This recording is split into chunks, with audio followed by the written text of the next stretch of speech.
Hello আমার দুষ্টু মিষ্টি বন্ধুরা, কেমন আছো তোমরা? আশা করি তোমরা ভালোই আছো। তোমাদের আরও ভালো রাখার জন্য আবারও একটি নতুন গল্প নিয়ে এলাম। আজকের গল্পটি খুবই মজাদার হতে চলেছে। আমি শিওর বলতে পারি গল্পটি শেষ পর্যন্ত শুনলে তোমাদের দাঁড়িয়ে যাবে।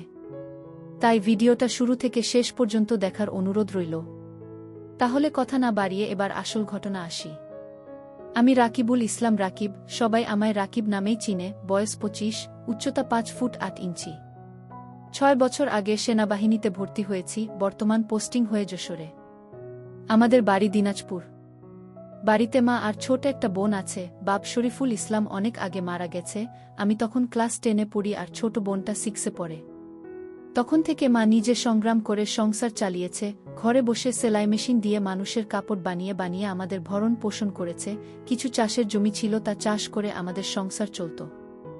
না তো আমার চাচা কাকারা যেমন হারামি এক মুঠো ভাত তুলে দেওয়ার মানুষ ছিল না। নানা নানি দাদা দাদি অনেক আগেই মারা গেছেন। মামা মামিরা আত্মীয় স্বজনরা কিছুটা সহযোগিতা করেছে, তাও না করার মতো। সাহায্য করেছে যাতে মা যা সম্পত্তি পেত ভাগে তা লিখিয়ে নিতে পারে। আমার সহজ সরল মা তা দিয়েও দিয়েছে। যা হোক, আমি কলেজে ভর্তি হয়েছি কেবলই, এমন সময় শুনলাম সেনাবাহিনী লোক নিবে। মাকে বলে লাইনে দাঁড়িয়ে গেলাম। আমার নিজের উপর ভরসা ছিল, কারণ আমি মোটামুটি সব দিকেই পারফেক্ট ছিলাম। যেমন উচ্চতা তেমন বডি। মা বলে আমি আমার নানা মামাদের মতো হয়েছি, ঠিক পালোয়ান। বাবা কাকারা তো এক একটা খাটো আর চিকেন, কিন্তু সব কয়টা শুধু বদের হাড্ডি। যাই হোক, ভালোই ভালোই টিকে গেলাম। বাড়িতে খুশির ঢোল বেজে উঠল, সবাই বলা বলি করল, যাক ছেলেটা চাকরিতে গেলে এখন যদি জুলেখার কষ্ট দূর হয়। হ্যাঁ, আমি আমার মার কষ্ট দূর করার জন্য কোন দিকে না তাকিয়ে খেলাধুলা করার বয়সে চাকরিতে চলে গেলাম। গ্রামের বাড়ি হওয়াতে ভয়ের কিছু নেই, আশেপাশে তো চাচারা আছে। বোন দীপা আক্তার, বয়স 18, ইন্টার সেকেন্ড ইয়ারে পড়ে। বাবার মতো টিনে কাঠি। আমারই এমন মেয়ে পছন্দের না। জানি না অন্য ছেলেরা কিভাবে আমার বোনকে পছন্দ করবে। মা জুলেখা বেগম, বয়স মনে হয় 42 হবে, দারুণ দেখতে, এখনও যুবতী মেয়েদের সাথে পাল্লা দিতে পারবে। ফর্সা লাল টকটকে, মার দীঘল কালো চুল, ঘন মেঘের ভেলা, এত ঘন লম্বা চুল যে তা সারা পিঠ বেয়ে কোমর ছড়িয়ে নিচে নেমে যায়। লাল টকটকে ঠোঁট আর টানাটানা চোখ, সব মিলিয়ে আমার কামনার নারী, আমার জন্মদানকারী বিধবা মা। যা চরম পাপ, যা কখনো পাওয়ার নয়। সবই জানি, সবই বুঝি, তারপরও মনের কোথায় যেন জুলেখাকে নিয়ে স্বপ্নের নিড রচনা করি। যেখানে মা নয় সে আমার জুলেখা, শুধু জুলেখা। আমার মনের এ গোপন চাওয়ার কথা শুধু আমি জানি। আমার সরকারি বেতনে মার রূপ যেন দিনকে দিন বেড়েই চলছে। মার গর্বে বুক সব সময় ফুলে থাকে। গ্রামে সব সময় আমার জয় জয়কার। 5 বছরে ভাঙা ঘর পাকা করেছি। এখন 4 রুমের বাড়িটা আমাদের শান্তির নিড। এবার ছুটিতে এসেই মা বায়না শুরু করল আমার বিয়ে দিবে। কিন্তু আমার বিয়ের প্রতি কোনো মন ছিল না। যদিও এটা অনেক আগে থেকেই আমার বিয়ের কথা ভাবছে মা। আমি শুধু বারবার এড়িয়ে যাচ্ছি। আজ এ নিয়ে মার সাথে মুখ কালাকালি হয়ে গেল। মার এক কথা, দীপা বড় হয়েছে, বিয়ে দিতে হবে। এরই মাঝে কয়েকটা সম্বন্ধ এসেছিল। তার বিয়ে হয়ে গেলে সে একা একা কিভাবে থাকবে, হ্যান ত্যান কত কথা। আমি এসেছি শুনে ছোট মামা এলো। সারাদিন থেকে বিকেলে যাওয়ার সময় আমাদের সবাইকে নিয়ে যেতে চাইল। আমরা না যাওয়াতে জোর করে দীপাকে নিয়ে গেল। বলল 2 দিন পর মা বেটা গিয়ে বেরিয়ে আসবে আর দীপাকে নিয়ে আসবে। আমাকে আর মাকে নিয়ে যাওয়ার জন্য আর কি এমনটা করল। সন্ধ্যা থেকে আকাশটা মেঘলা হয়ে আছে দেখে বাইরে গেলাম না। না হলে 2 দিন থেকে এসে সন্ধ্যার পর বন্ধুদের সাথে আড্ডা মারতে বেরিয়ে পড়ি। আজ গেলাম না দেখে মাও খুব খুশি। গরম গরম পকোড়া ভেজে দিল। বিছানায় বসে মা বেটা মিলে আরাম করে খাচ্ছি। রাকিব, হুমা, কাউকে পছন্দ করিস? আমি মার মুখের দিকে তাকিয়ে মুচকি মুচকি হাসছি। বল না করিস? করলে এতদিন তুমি জানতে না। তবে হ্যাঁ, একজনকে খুব ভালো লাগে, এবং এও জানি তাকে আমি পাব না। কেন কেন পাবি না? আমার ছেলে কি দেখতে খারাপ? কোনো লাট সাহেবে বেটি সে রে? হা হা, তুমি দেখি রেগে গেলে। রাখব না, এমন সোনার ছেলে আমার। আর কি না, বল তুই কে সে? বাদ দাও মা, আমার যাকে ভালো লাগে তার কথা দুনিয়ার কাউকে বলতে পারবো না, শুধু সৃষ্টিকর্তাকে ছাড়া। মা আমার এমন গম্ভীর কথা শুনে অবাক হয়ে চেয়ে রয়েছে। এটা কি কথা রে বাবা? আমাকে বলতে না পারিস তোর ভাবি মানে জামালের বুয়ের কাছে বলিস তুই? জামালের বুয়ের সাথে আমি অনেক ফ্রি ভাবে কথাবার্তা বলতাম। কিন্তু আমি মাকে কইলাম তা না, তুমি আমার সবচেয়ে বড় বন্ধু, তোমাকেই যেহেতু বলতে পারছি না, সেখানে ভাবিকে বলতে গেলে তারা তো আমাদের শত্রু হবে, তাদের বলতে যাব কেন? তাহলে বল না, কে সে? কোথায় বাড়ি? কোনো বাড়ির মেয়ে? মেয়েটি দেখতে কেমন? নাকি? আমি চুপ করে বসে রয়েছি, কোনো প্রশ্নের উত্তর দিচ্ছি না। মা অনেকক্ষণ আমার উত্তরের অপেক্ষায় থেকে মুখ গোমড়া করে চলে গেল। ঘন ঘন বিদ্যুৎ চমকাচ্ছে, আকাশটা কালো হয়ে আছে, রাতের তারাগুলো না জানি কোথায় ডুব দিয়েছে। আমি জানালার গ্লাস খুলে দিয়ে ঠান্ডা হাওয়া গায়ে মাখছি, হাত বাড়িয়ে ব্যাগটা নিয়ে খুললাম, সিগারেটের প্যাকেটটা বের করে একটা ধরিয়ে টানছি। প্যাকেট রাখতে গিয়ে মোবাইলের বক্সটার কথা মনে পড়ল। দীপার জন্য যা যা এনেছিলাম সব দিয়েছি, শুধু মার গুলো দেওয়া হয়নি, চেয়েছিলাম দিতে, এমন সময় ছোট মামা এলো তাই আর দেওয়া হয়নি। নতুন অ্যান্ড্রেজেড সেট, মা খুব খুশি হবে। আরেক বক্সে একটা স্বর্ণের চেইন। মার যেটা ছিল সেটা আমার এসএসসির ফর্ম ফিলআপের সময় বিক্রি করে দিয়েছিল। তখন থেকে মার গলা খালি, আরও কয়েকটা জিনিস আছে মার জন্য। আয় খেয়ে নে, ঝড় আসতে পারে, কারেন্ট চলে গেলে খেতে ঝামেলা হবে। আমি তাড়াতাড়ি সিগারেটটা জানালা দিয়ে বাইরে ফেলে দিয়ে, হা দাও। কি লজ্জা, মা সিগারেট খেতে দেখে নিল, জানে আমি খাই তবে এভাবে দেখেনি কখনো। ঘরে বসে সিগারেট খাওয়াটা ভুল হয়ে গেছে, সারা ঘরে সিগারেটের ধোঁয়া। মা বেটা খেয়ে দিয়ে উঠলাম। তারপর আমি মাকে কইলাম, মা আমার রুমে এসো তো একটু।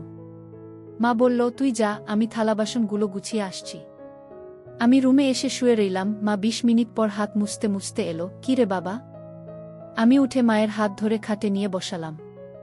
ব্যাগ থেকে এক এক করে শাড়ি, ব্লাউজের কাপড়, ছায়ার কাপড়, একটা বাদুর বোরকা, দুটো ওড়না, একটা শীতের জামা, চাদর ও একটা প্যাকেট দিলাম। প্যাকেটটা দিলাম ভয়ে ভয়ে, কারণ ওতে 2 সেট ছোট জামা কাপড় আছে, জানিনা দেখার পর কি বলবে। এত কিছু কি জন্য এনেছিস? তোর কি বুদ্ধিশুদ্ধি হবে না কখনো? প্রতিবারই এত কিছু আনা লাগবে? আহ থামো তো তুমি, যা লাগে তা আনবো না। এটাতে কি রে? না, ওটা এখন খুলবে না, তোমার ঘরে গিয়ে খুলবে, আর প্লিজ রাগ করবে না। কি আছে এতে? তা তুমি খুলে দেখে নিও। আর হ্যাঁ, আরও কিছু আছে, এই বলে মোবাইলটা দিলাম। একটা থাকতে আরেকটা এত দামি মোবাইল? তোমার চেয়ে কোনো কিছু দামি নয় আমার কাছে, এই বলে গালে একটা হামি দিলাম। মাও আমার কপালে হামি দিল। চোখ বন্ধ করো তো। কেন রে? আহ করো না একটু। মা হেসে দিয়ে চোখ বন্ধ করল। আমি চেইনটা মার গলায় পরিয়ে দিলাম। এখন চোখ খুলো মা। মা চোখ খুলে স্বর্ণের চেইনটা দেখে হুহু করে কেঁদে দিল। না মা না, কাঁদবে না, প্লিজ মা, কেঁদে না, তোমার মুখে হাসি দেখব বলে নিয়ে এসেছি, সেখানে তুমি যদি কাঁদো তাহলে আমার খুব কষ্ট হবে মা। না রে বাবা, কাঁদছি না, তুই বুঝবি না এটা কিসের কান্না। খুশি হয়েছ মা? হ্যাঁ রে বাবা, অনেক খুশি হয়েছি, এই বলে মা দাঁড়িয়ে আমাকে ধরল। আমি তো কেঁপে উঠলাম, মা কখনো এভাবে আমাকে ধরেছে বলে মনে হয় না। কি নরম, কি সুন্দর ঘ্রাণ, দুটো আমার বুকে পিষ্ট হচ্ছে। মা অনেকটা খাটো হওয়াতে তার মাথাটা আমার থুতনির নিচে, চুল থেকে সুবাস এসে নাকে লাগছে। নাক মুখ ডুবিয়ে দিলাম চুলে। ধীরে ধীরে আমার ওটা শক্ত হচ্ছে। মন চাচ্ছে হাত দুটো আরেকটু নিচে নিয়ে রাখি, তবে সাহস পাচ্ছি না। আমার মা যা রাগী মানুষ, ছোটবেলায় কত বেতপিটা করেছে তার হিসাব নেই। মার মুখটা দুহাত দিয়ে ধরে কপালে একটা হামি দিলাম। আর কখনো কাঁদবে না মা, আমি যেন তোমার চোখে পানি না দেখি। আচ্ছা বাবা, আর কাঁদব না। তো যাও, লাল তাঁতের শাড়িটা পরে দেখাও তো, দেখি কেমন লাগে আমার মাকে। যা পাগল, আমি বিধবা মেয়ে লোক, এমন লাল টকটকে শাড়ি পরলে মানুষে কি বলবে? কে কি বলল তাতে তোমার কি যায় আসে? আর এখানে মানুষ আসবে কোথা থেকে? মানুষের সামনে না পড়তে চাইলে পড়ো না, এখন আমাকে তো পরে দেখাও। আমার খুব মন চাইছে সাজুগুজু করে কেমন লাগে দেখতে। তাই আমার বাবা এনেছে, আর আমি পরব না তা কি হয়? তবে মানুষের সামনে কখনো পড়তে বলিস না রে। ঠিক আছে মা, আমি শুধু আমার সুন্দরী মাকে দুচোখ ভরে দেখতে পেলেই হলো। যা দুষ্টু, মাকে কেউ সুন্দরী বলে? হা হা হা, তাই? তাহলে কি বলবো গো? তুই জানিস কি বলবি। বেয়াদবি নিও না, প্যাকেটে যা আছে তাও পড়ো। কি আছে রে এতে? যাও খুলে দেখো। মা চলে গেল, আমি পিছন থেকে তার পাছার দোল দেখে মুগ্ধ হয়ে গেলাম। এ মহিলার কি কখনো যৌবনে ভাটা পড়বে না?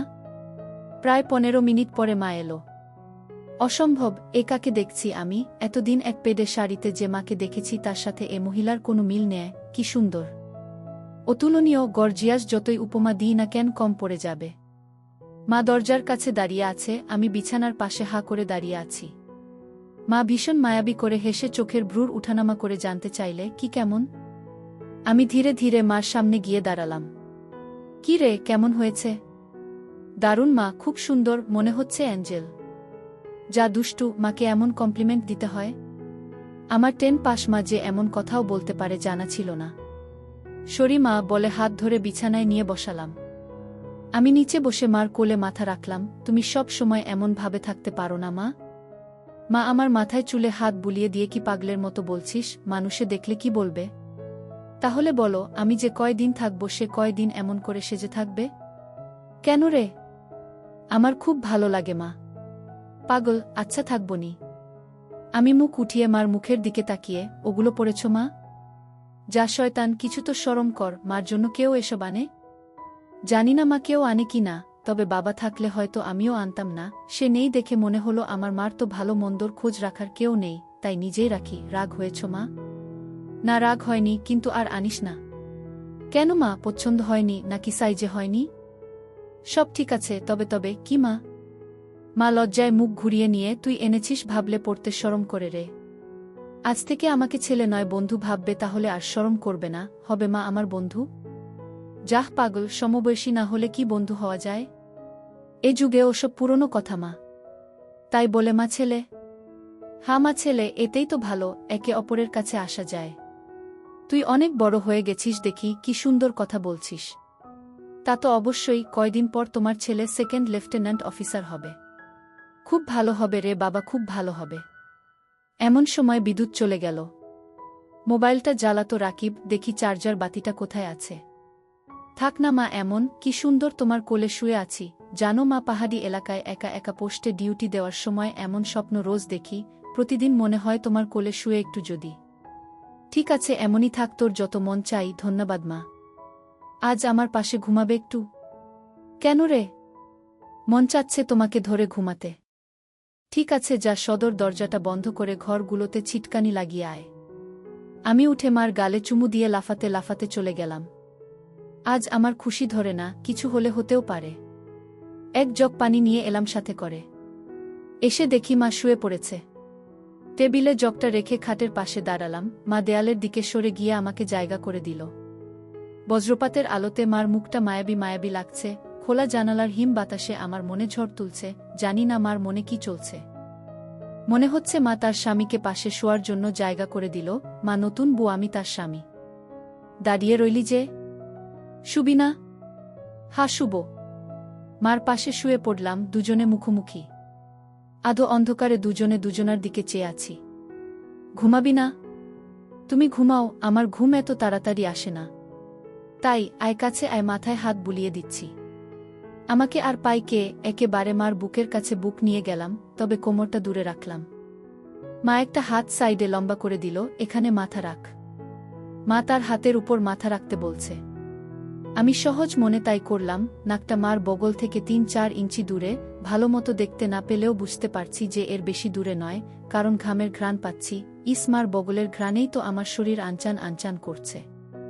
মার বাম হাতের উপর শুয়ে আছি। মা ডান হাত দিয়ে মাথায় হাত বুলিয়ে দিচ্ছে, এতে করে আঁচল উঁচু হচ্ছে, আর যখনই বিদ্যুৎ চমকাচ্ছে তখনই ওগুলো দেখতে পাচ্ছি।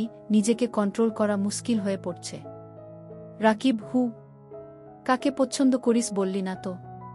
শুনলে রাগ করবে মা, তাই বলা যাবে না। কেন কেন? এমন কাকে তোর মনে ধরেছে যে শুনলে রাগ করব? বাদ দাও না মা, নিজেকে তোমার কাছে ছোট করতে চাই না তোমার মনে কষ্ট দিতে। তোর কথার তো আগা মাথা কিছুই বুঝছি না। নাই বা বুঝলে মা? হু, তোমাকে একটু ধরি? মা হি হি করে হেসে, ধর। কি সুন্দর ঘ্রাণ গো মা তোমার। যা শয়তান। আমি মার এমন আশকারা দেওয়া কথায় সাহস পেয়ে তাকে চিৎ করে দিলাম। মন চাচ্ছে কোমরাটাও উপর তুলে দিতে। মুখটা উঁচু করে হামি দিয়ে কইলাম, আমি তোমাকে খুব ভালোবাসি মা। মা আমার মুখটা দুহাত দিয়ে ধরে, আমিও তোকে খুব ভালোবাসি রে বাবা। আমার ভালোবাসাটা অন্যরকম মা। কেমন রে? মা ছাড়া আরও অনেক কিছু। কেমন? শুনলে রাগ করবে না তো? আহ বল না, এত পেঁচাচ্ছিস কেন? তুমি আমার ড্রিম গার্ল মা, তাই তো? কি? হ্যাঁ মা, জানি এটা শুনে আমাকে খারাপ ভাবছ, এজন্যই বলতে চাইছিলাম না। আমি তোর মা রাকিব, আর তুই এমনটা কিভাবে ভাবতে পারলি? জানি না মা, শুধু জানি আমি তোমাকে প্রচণ্ড ভালোবাসি, তোমাকে ছাড়া কাউকে ভাবতে পারি না। চুপ কর বেয়াদব, এমন কথা বলতে তোর মুখে বাজছে না? সরি মা, এই বলে উপর থেকে উঠে খাট থেকে নেমে পানি খেলাম। মাও বিছানার উপর উঠে বসেছে, বুঝতে পারছি সে অবাক হয়ে আমার দিকে তাকিয়ে আছে। জানালার ধারে গিয়ে দাঁড়ালাম, বৃষ্টি থেমে গেছে, তারপরও আকাশ কালো হয়ে আছে, চাঁদ তারা কোথায় যেন লুকিয়ে গেছে আজ। ঠিক আমার হৃদয়ের মতো চারিদিকে অন্ধকার। এমন সময় কারেন্ট এলো। ঘরটা আলোকিত হয়ে গেল। আমি জানালাটা লাগিয়ে দিলাম, পর্দা ঝুলিয়ে দিয়ে ঘুরে দাঁড়ালাম। মা বিছানার উপর হাঁটুতে মাথা দিয়ে নির্বাক বসে আছে। ফ্যানের হাওয়া আমার রেশমি চুলগুলো দোলা দিচ্ছে। মনে হচ্ছে নববধূ বসে আছে। মা মুখ তুলে আমাকে তার দিকে এক মনে তাকিয়ে থাকতে দেখে, এখনে আয়। আমি মার কাছে গেলাম। বস। বসলাম। মা আমার পিঠে হাত বুলিয়ে দিয়ে বলে, এমনটা হয় না বাবা, আমার লক্ষ্মী ছেলে, আমি কিছু মনে করিনি। আমি জানি তোদের বয়সের ছেলেদের ফ্যান্টাসি হয় খালা চাচিরা। তবে মাকে নিয়ে ফ্যান্টাসি রচনা করা একটু বেশি হয়ে যায়। সরি মা। আমার ভোলি ভালি মা যে এতটা বুঝে, এতটা পোক্ত আমার জানাই ছিল না, এত অনেক শেয়ানা। ঠিক আছে, চেষ্টা কর আমার উপর থেকে মনটা সরিয়ে অন্য দিকে নিতে, বিয়েটা করে নে, দেখবি সুন্দরী বউ পেলে মাকে ভুলে যাবি। আমি মাথা নিচু করে পারবো না মা, প্লিজ। নিজের সাথে অনেক লড়াই করেছি, আমি ক্লান্ত মা, কিছুতেই তোমাকে মন থেকে সরাতে পারি না। কেন রে, কি এমন পাস আমার মাঝে?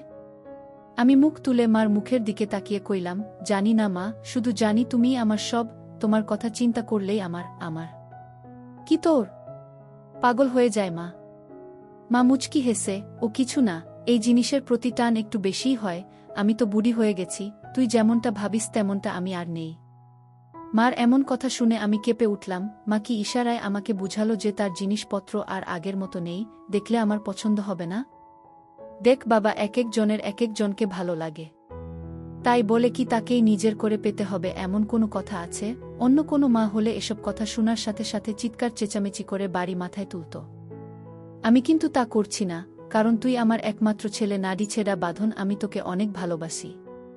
তাই বলছি, আমার ভালোবাসার মর্যাদা রাখতে বিয়ে করে নে বাবা, দেখবি ধীরে ধীরে আমার থেকে মন বুমার দিকে চলে গেছে।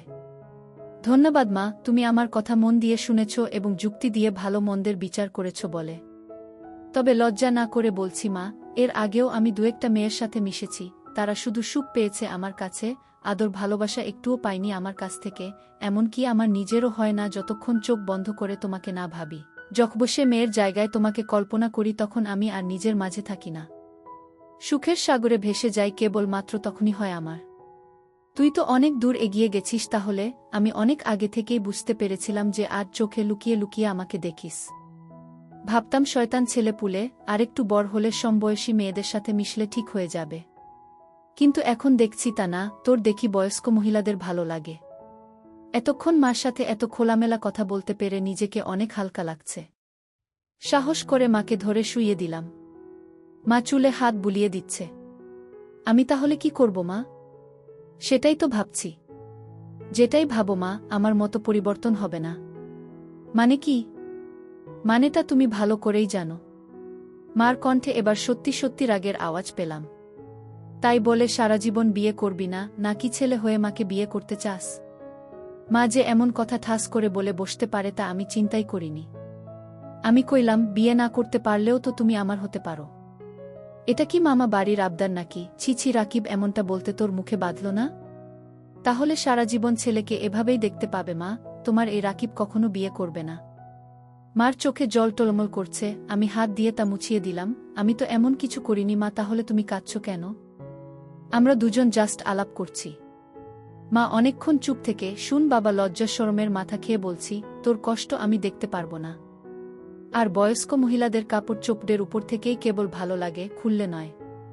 তুই যদি চাস তাহলে আমাকে সেভাবে একবার দেখে নে, তাও তুই মতো পরিবর্তন কর। তবে শুধু দেখতে পাবি, কিছু করতে পারবি না। মার মুখে এমন কথা শুনে আমি আর দুনিয়াতে নেই। বল রাজি? আর যদি আমি দেখে আরও বেশি আকর্ষণ অনুভব করি তাহলে? আমি বলতে চেয়েছি যে আজ আমাকে দেখ, আর আগেও তো তুই অন্যদের দেখেছিস, তাহলেই তফাৎটা বুঝতে পারবি। আমার মনে হচ্ছে আমার মতো মার মনের ভিতরেও কিছু আছে, নয়তো দেখার কথা আমি তো কিছু বলিনি। মা নিজ থেকে দেখতে দিতে চাইছে যে। রাজি? হ্যাঁ রাজি। যা বড় লাইটটা বন্ধ করে ছোট লাইটটা জ্বালিয়ে আয়। মনে মনে ভাবলাম কি সৌভাগ্য, আজ তো আমার পোয়া 12 লেগে গেছে। নীল বাতিটা জ্বালিয়ে খাটের পাশে দাঁড়িয়ে রইলাম। মাও উঠে দাঁড়ালো।